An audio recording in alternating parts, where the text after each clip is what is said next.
On est avec le conseiller d'arrondissement, Luc Boivin, qui est avec nous en studio. Ça va bien ce matin? Ça va très bien, François. Écoute, avant de commencer dans les sujets politiques, on va faire une petite parenthèse. On va revenir sur un début d'incendie qu'il y a eu Oui. à la fromagerie dernièrement, il y a 2 ou 3 semaines. Qu'est-ce qui est arrivé exactement? Bien, l'équipement qui sert à sécher le lactosérum, c'est le sous-produit de la fabrication de fromage. On a un équipement qui nous permet de prendre ce lactosérum-là liquide, qui Ouais. a 6 de solide, puis d'amener ça en poudre. Donc, c'est des équipements de chauffage.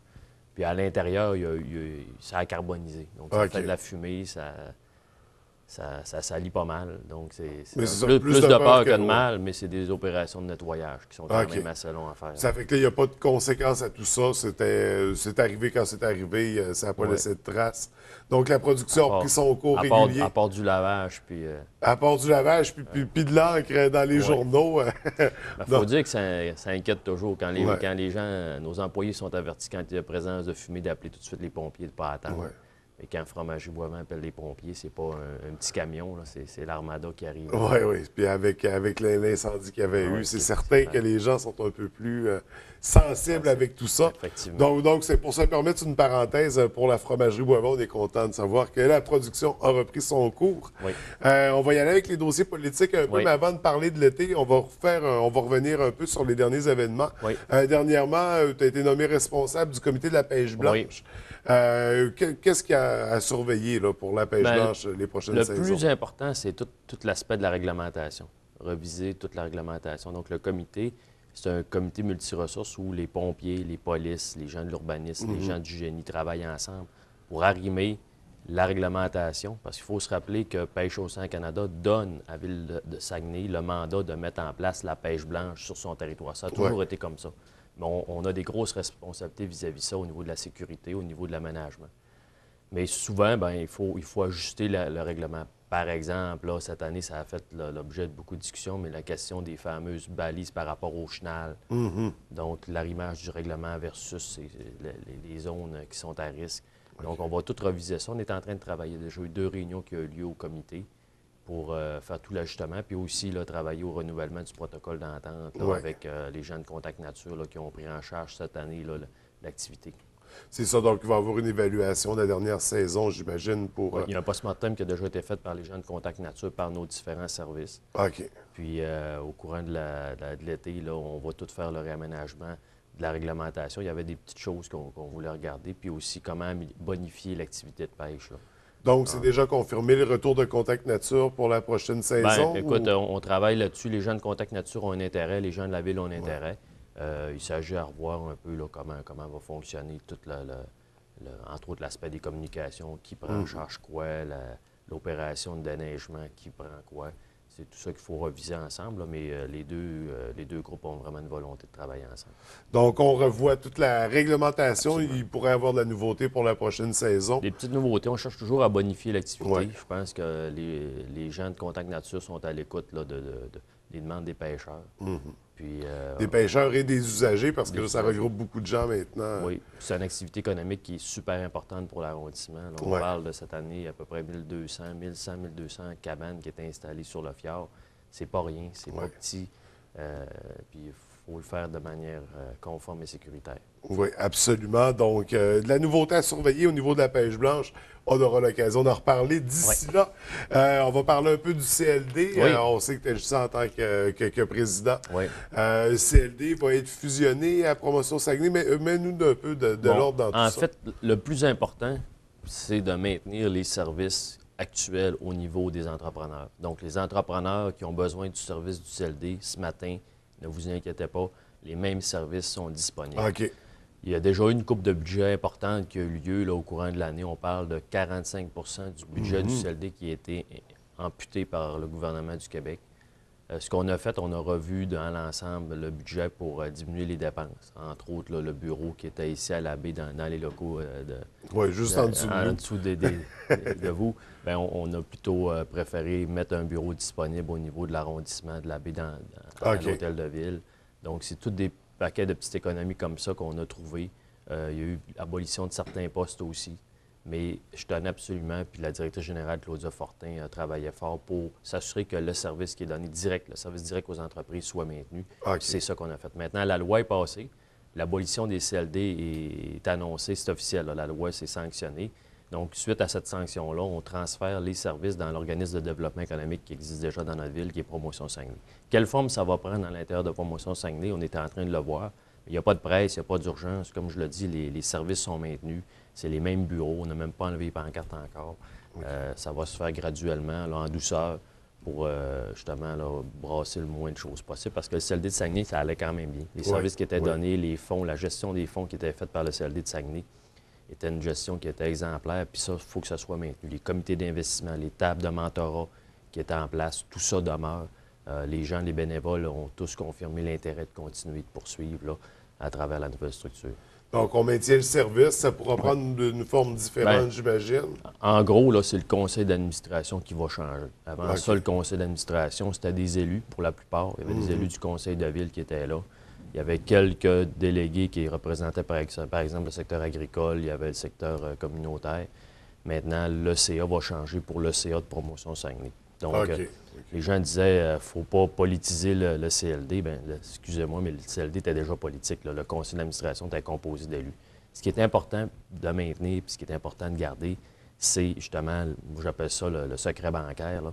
Avant ça, les dossiers étaient analysés par des comités aviseurs qui étaient complètement autonomes, souvent formés de comptables, d'avocats, qui faisaient des recommandations sur les dossiers. Donc, les élus ne voyaient pas l'analyse des dossiers, ne voyaient pas les états financiers des entrepreneurs. On avait seulement une fiche de recommandation positive ou négative, puis 99 des fois, c'était cette fiche de recommandation-là qui était approuvée. Donc, de ce côté-là, je pense que c'est important. Les gens doivent se sentir en confiance quand ils font affaire avec un organisme de développement économique. Puis ça va être maintenu. C'est bien encadré, c'est sécuritaire. Donc, à surveiller pour le CLD, on va parler de la glace, en fait, le centre Jean-Claude Tremblay. Dans ton district, on sait que la glace principale s'appelle maintenant ou va s'appeler la glace Valérie Maltais. Est-ce que c'est réglé au moment où on se parle? C'est réglé. Le comité exécutif de la Ville a pris sa décision. Faut revenir en arrière. Quand on a construit la nouvelle glace, il y a eu toutes sortes de personnes qui ont suggéré un paquet de noms pour nommer la glace. Je vous dirais, à cet égard-là, tous méritent d'avoir une place parce que tous les bénévoles, les gens qui se sont impliqués dans le sport sur glace à l'Abbé, il y en a eu beaucoup. C'est une passion à l'Abbé, les sports sur glace. Puis toutes les candidatures étaient bonnes. Maintenant, il y a une candidature qui était au-dessus des autres.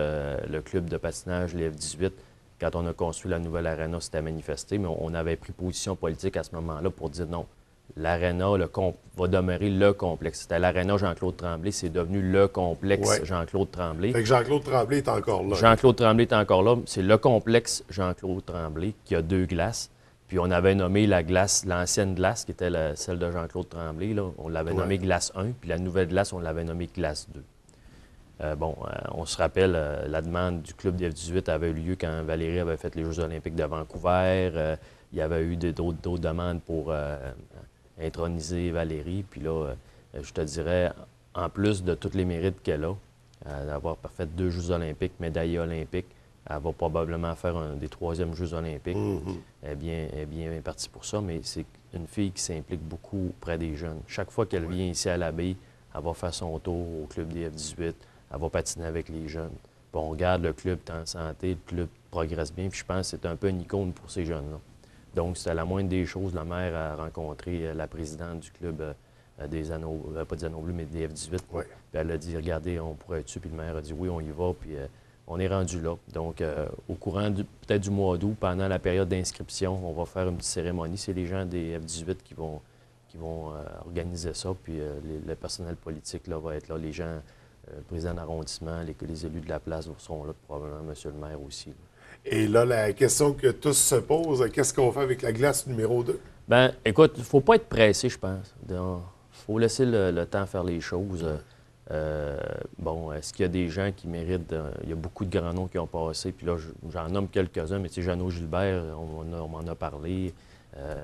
Il y a Dean Bergeron, mais est-ce que... Vicky Boissonneau du patinage artistique. Ces gens-là ont tous, je pense, il faut souligner on disait de faire un peu comme un genre de musée. On a vu les affiches de Jean-Claude Tremblay un peu partout. Ce qu'on voudrait travailler, là, c'est peut-être de sortir justement l'histoire de tous ces gens-là qui ont passé à l'Abbé et qui ont marqué nos sports sur glace. Puis sans dire qu'on va nommer l'aréna à leur nom, au moins souligner leur présence dans notre ville. Il y a façon d'intégrer des hommages. Il y a une façon d'intégrer des hommages. Puis regardez, bien, il y en a-tu un qui mérite d'avoir son nom là? Ouais. C'est pas à moi, je pense, c'est plus la population en général. Quand on regarde Valérie Maltais, c'est le club Lièvre 18 qui s'est manifesté. Les jeunes ont fait des demandes. C'est quand on le sent, ça. Quand on voit que c'est le milieu qui le veut, ouais. ça arrive comme ça. Puis c'est pour ça qu'il n'y a pas d'urgence. Là, c'est la glace 2. Il y en a qui appellent ça la nouvelle glace. Mais je suis certain qu'un jour, on va l'adresser à quelqu'un. On saura bien lui trouver un nom. Donc, ça sera à surveiller prochainement. On va se concentrer un peu plus sur les projets du secteur centre-ville, parce que là, le centre-ville, ça serait sensiblement terminé. Il y a des petits trucs encore à venir. Il reste des choses. Il reste dans l'enfouissement des fils. Oui. C'est un dossier qui est long, qui traîne en longueur. Bon, c'est compliqué. C'est le BEL, c'est Hydro-Québec. Bon. Donc, cette année, on devrait procéder à la finalisation de ce dossier-là. Ça a été compliqué. Les gens du secteur ont été patients. Les gens du secteur aussi, accommodant, je dirais. Quand tu passes des fils, le fil passe en haut, tu tournes le fil par en bas. Des fois, tu brises un peu la maison. Les gens ont été vraiment corrects. Ceux-là qui se sont plaints, c'était avec raison. Les travaux n'ont pas toujours été faits super, mais on est responsable. On va se corriger. Pour le reste, il va rester quand même des petites choses. Entre autres, il y a un stationnement qui est en train de se négocier. On va faire un aménagement de stationnement. Puis là, je le dis, là, les arbres ne seront pas enlevés. En bordure des deux HLM, là, près de la Seine, on va aménager 2 zones de stationnement. Il y a une zone qui est déjà existante.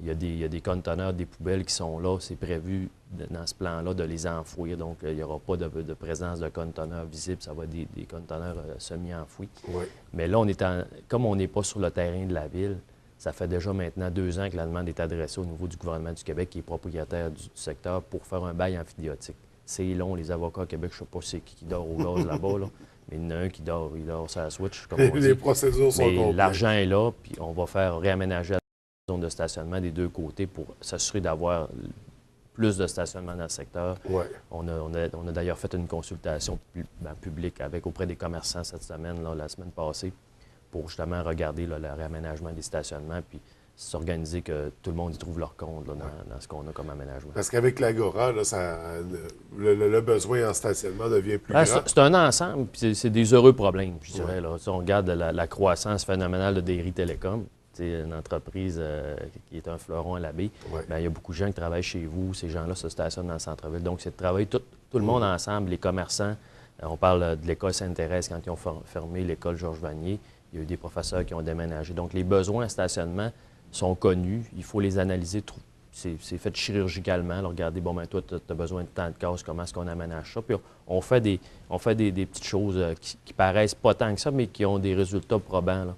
On regarde, entre autres, là, avec la Maison des familles, on a fait une entente, un protocole pour louer une partie de leur terrain en arrière pour que ça devienne stationnement public. Donc, on trouve plein de petits aménagements comme ça pour donner plus de stationnement, plus de facilité aux gens de venir dans notre centre-ville. Puis, curieusement, on en parle beaucoup du stationnement, mais moi, chaque fois que j'y vais, je me trouve une place de stationnement. C'est sûr qu'on peut marcher un petit peu des fois, mais ça fait partie de la vie de marcher un peu. Mais oui, puis la rue Victoria est conçue pour ça aussi. La rue Victoria est conçue pour ça. On a aussi pris une option d'achat sur le Serre Vidéo. Ouais. Il y a un projet qui se travaille présentement pour, encore là, débloquer. Donc, créer des nouveaux espaces de stationnement. Exactement. Très intéressant. On est dans le centre-ville. Il y a l'Agora. On sait que cet été, c'est le lancement officiel de la programmation. C'est le lancement. C'est une première. Écoute, on va faire 38 spectacles à l'Agora cette année. La programmation va sortir bientôt. Il reste des petits ajustements, mais ce qu'on va avoir à la baie, c'est beaucoup de spectacles. Pas de grands gabarits, donc c'est des spectacles de la relève. Donc, il y a beaucoup de gens, puis je suis content parce qu'on a fait un appel d'offres public. C'est une première qui était faite à la ville de Saguenay. On a dit, ceux qui veulent se produire à l'Agora, envoyez-nous votre CV, envoyez-nous vos... Puis il y a eu beaucoup d'intérêt, beaucoup de participation. On a eu à peu près 80 groupes émergents, soit amateurs, semi-amateurs, qui ont envoyé leur CV, qui ont envoyé leur production. Puis on va en produire 38. Il y en a même qui vont avoir la chance de faire des premières parties d'artistes qui sont connus puis qui roulent présentement au Québec. Donc, ça va devenir, puis je souhaite, là, une scène pour la relève. Tu sais, quand je disais, on a tous une première fois dans tout, là. ben peut-être que cette scène-là va être la première fois de plusieurs groupes. Puis on a beaucoup de talent dans la région. On regarde ce qu'on produit là, dans le prorata de la population. On est toujours plus fort que les autres régions. Pourquoi, je ne sais pas. C'est peut-être l'eau ou le fromage. Mais on a beaucoup d'artistes, puis ça va être le fun. Puis ça va créer vraiment... on parle avec les commerçants. Les commerçants, la formule 5 à 7. Tu vas un 5 à 7, le spectacle à l'Agora commence à 7 heures, tu vas au spectacle, puis après le spectacle, il va probablement y avoir aussi des petits shows dans les restaurants du secteur. Tu vas finir ça sur une terrasse. Tu vas finir ça sur une terrasse, au Summum, à l'Opia, au Pavillon Noir, au Bistrot Victoria. Donc, c'est vraiment de s'approprier notre centre-ville puis de créer là, l'événement. Fait que les gens, d'ailleurs, ce ne sera pas juste des gens de la baie, d'ailleurs, vont se dire, bon, chérie, on fait quoi à soir? Bien, on va-tu à la baie? Tu ne poseras même pas la question, c'est qui donne un show. C'est de créer un automatisme. Tu vas créer un automatisme, les gens vont y aller, puis les gens vont se promener dans le centre-ville, vont aller dans nos boutiques. Fait que je pense que ça va être un point de convergence pour l'ensemble. Bon, oui, il y a les bateaux de croisière, mais en dehors de la période des bateaux de croisière, ça va créer une activité puis un événementiel important dans le centre-ville. Donc, la programmation qui sera annoncée très bientôt à surveiller. On vous invite à surveiller ça. Sinon, rapidement, d'autres trucs à surveiller. On sait que les modules du Parc Mars vont être refaits, donc on garde le concept pirate. C'est un bateau de pirate. Chose intéressante, on a eu une subvention là, pour adapter ce jeu-là pour les personnes à mobilité réduite. Donc, les enfants qui sont à mobilité réduite, en chaise roulante, vont pouvoir aller jouer avec ce jeu-là. Il va être installé sur un tapis qui va permettre aux fauteuils roulants de rouler. Donc, c'est une première à Saguenay. Je souhaite qu'il y en ait d'autres comme ça. Mais ça a été un investissement majeur. Puis notre bateau de bois qui est emblématique, puis on a tous été jeunes, puis on a tous été s'amuser dans ça, bien, on ne perdra pas trop de nostalgie parce que ça va être encore un bateau de pirate, puis ça va être très beau. On conserve la thématique. On conserve la thématique. Au village portuaire, ça a sa place comme thématique. Sinon, rapidement, comme ça, des nouveautés à surveiller pour l'été? Bien, un point important, ça a passé au dernier conseil de ville. On va investir, tu sais, on parlait de l'état de route des rangs. Oui. OK, on avait demandé au gouvernement du Québec une subvention. Refaire tous les rangs à Saguenay puis les amener à niveau 80 ça demanderait grosso modo entre 25 et 30 millions. Pour tout l'ensemble de nos rangs à Saguenay. On avait fait une demande au gouvernement précédent, monsieur, on voulait beaucoup, on comptait sur M. Godreau, Sylvain Godreau, à l'époque, qui était ministre des Transports puis ministre des Affaires municipales. On avait demandé un plan, on avait fait une seule demande, Ville-Saguenay, c'était de demander 50-50. Donc, Saguenay aurait mis 15 millions, le gouvernement du Québec 15 millions pour refaire nos rangs. On a réadressé la même demande au nouveau gouvernement actuel. Bon, ils sont en période de coupure budgétaire, l'argent est difficile. Mais on a dit on n'a pas le choix. Devant l'état important de désuétude des rangs, des routes secondaires, on n'attendra pas la participation de Québec. Donc, il y a 4 millions qui vont être investis cette année. Donc, on commence. On va commencer, puis ça va être des travaux. Ce ne sera pas du patchage. Là. On va faire du scarifiage. Ça va être des travaux qui vont être quand même faits de qualité. Là. On ne fera pas juste resurfacer, là, remettre une couche d'asphalte par-dessus la baie. Pas un truc temporaire, vraiment, on y va à fond. Puis dans notre arrondissement, il y a le secteur là, des chutes, normalement, qui devraient avoir des investissements. Le chemin Saint-Louis, le chemin de la route de Lens à Benjamin, on va commencer à faire des investissements là. Puis les gens ne s'attendent pas qu'on refasse tout au complet. Mais déjà cette année, on commence cette année, les tronçons, les pires vont être refaits. Puis à chaque année, on va avoir des investissements, puis en souhaitant que le gouvernement du Québec embarque avec nous. Si le gouvernement embarque, bien, on va doubler la mise. Donc, on va aller plus vite. Là. Mais grosso modo, si on dit 4 millions sur un 25-30 millions, bien, on pourrait dire d'ici 7-8 ans, là, on pourrait arriver avec des rangs avec un niveau là, 80 Donc, de la restauration pour les rangs à surveiller. C'est le temps qu'on va s'arrêter là ce matin, malheureusement. Ben oui, il va falloir avant la fin. Écoute, merci beaucoup, Luc. C'est un plaisir. Puis on se revoit très bientôt.